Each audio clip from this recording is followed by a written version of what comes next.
এই ২৪-এর প্রজন্ম হচ্ছে বিপ্লব এবং দ্রোহের প্রজন্ম। এই ২৪-এর প্রজন্ম বাংলাদেশের ইতিহাসে ৫২ এবং ৭১-এর পরের শ্রেষ্ঠ প্রজন্ম। এই প্রজন্মকে এই সরকার জীবন দেওয়া শিখিয়েছে। এরা যখন মরতে শিখেছে, এদের দাবি না মেনে নিয়ে এদেরকে গুলি দেখিয়ে, হত্যা করে, নির্যাতন করে এদেরকে দমন করা যাবে না। আমাদের জাহাঙ্গীরনগর বিশ্ববিদ্যালয়ের আরিফ সোহেল ৬ দিন ধরে রিমান্ডে আছে। জাহাঙ্গীরনগর, আমরা তো শিক্ষক, এই আন্দোলনের সাথে আমি ছিলাম। এখানে আমাদের হাতে তথ্য প্রমাণাদি আছে যে আরিফ সোহেল জাহাঙ্গীরনগর বিশ্ববিদ্যালয়ের যে এখনকার যে শান্তিপূর্ণ কোটা আন্দোলন, সেটা সেই সমন্বয় করছিল।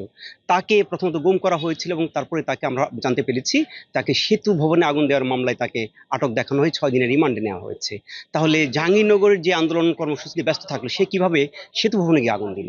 এরকমভাবে সারা দেশের একেবারে স্কুল কলেজের বাচ্চা সহ যেসব শিক্ষার্থীদেরকে আপনার কি করেছে, গ্রেপ্তার করা হয়, গণগ্রেপ্তার করা হয়েছে, ব্লক রেড দিয়ে গণগ্রেপ্তার করা হয়। এটা অস্বীকার করার তো কোনো সুযোগ নেই, এটা সারা বিশ্ব জেনে গেছে। মিথ্যাচার করার কোনো সুযোগ নেই।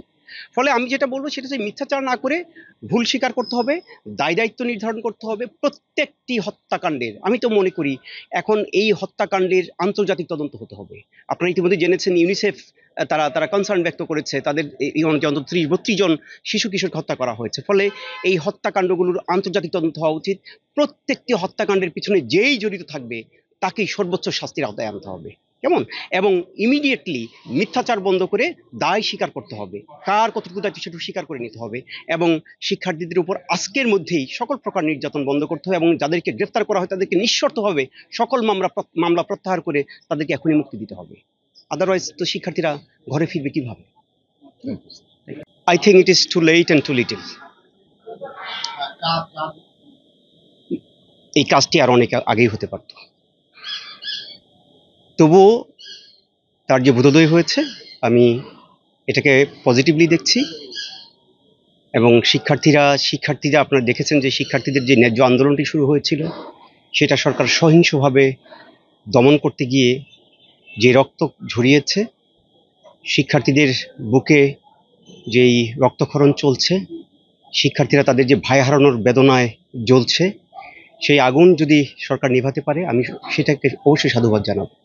এখন এটা পুরোপুরি নির্ভর করছে শিক্ষার্থীরা তাদের দাবি কতটা পূরণ হয়েছে এবং তারা কতটা আশ্বস্ত হবে তার উপর নির্ভর করছে। এবং আপনারা খেয়াল করেছেন যে আমরা শিক্ষার্থীদের সাথে কেন আছি? আমরা আছি আমাদের শিক্ষার্থীদের নিরাপত্তার জন্য। আমাদের শিক্ষার্থীদের এখন যে অবস্থা, তারা ঘরে ঘুমাতে পারে না, তাদের ভাইদের নির্মমভাবে নির্যাতন করা হচ্ছে রিমান্ডে নিয়ে, তারা তাদের ভাইদেরকে হারিয়েছে, তারা এখন এত বেশি বিক্ষুব্ধ, ফলে তারা যেখানে যাচ্ছে আমাদের তাদের পাশে দাঁড়াতে হবে। শিক্ষক হিসেবে আমরা তাদের পাশে দাঁড়িয়েছি। এই আন্দোলন কিন্তু আমরা নিয়ন্ত্রণ করছি না। ফলে শিক্ষার্থীদের সাথে সরকারের যদি বোঝাপড়াটা হয়, শিক্ষার্থীরা যদি সন্তুষ্ট হয়ে আন্দোলন প্রত্যাহার করে নেয়, আমরা সেটাই প্রত্যাশা করি। কেমন? এটা ডিপেন্ড করছে সরকারের জেস্চার এবং শিক্ষার্থীদের যে প্রত্যাশা ৯ দফা, সেই ৯ দফা কতটা পূরণ হচ্ছে তার উপর নির্ভর করছে।